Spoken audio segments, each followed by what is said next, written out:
කවුද මේක මුලින්ම දැක්කේ? මමයි දසනායකයි මහත්තයා. හොඳයි. ඔබතුමන්ලා මේ අවට සලකුණු මොනා හරි තියෙනවා දැක්කද?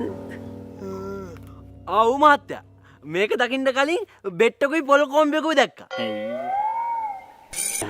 දැන් මහත්මයා මේ දේවල් රජයට අයිති වුණාට අපිට මොනවා හරි බෙනිෆිට්ස් එකක් තියෙන්න Oh man, definitely. Money for our future, you know, unnecessary. ඒ කියන්නේ Money for our family and democracies, our countries and other countries for you know. දැන් තේරුණා. අනිකයි. අපි පරීක්ෂා කරලා බලමු මේක ඇතුලේ තියෙන රත්තරන්ද මැණික්ද කියලා.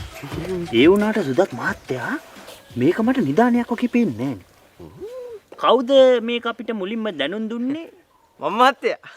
මේ මොකක් හම්බුණා කියලාද කිව්වේ? කියන්න හම්බුන්නේ නෑනේ මේ. පරණ බඩුවක් හම්බුණා කියලා කියද්දි මේ අපි එන්න කියලා ෆෝන් එක කට් කරන්නේ.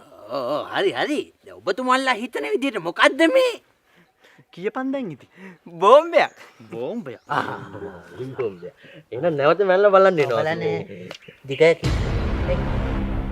මොකද්ද? ඔව් මහත්තයා. පෙරිමේටේ නෝක බිම් බෝම්බයක් තමයි. ඒකනේ මොච්චල්ලා කියන්න හදුවේ. බෝම්බයක්. යකෝ. අත්තලාවේ දැනුම් දෙන්න අපි කියන්න බෑ. බෝම්බයක්.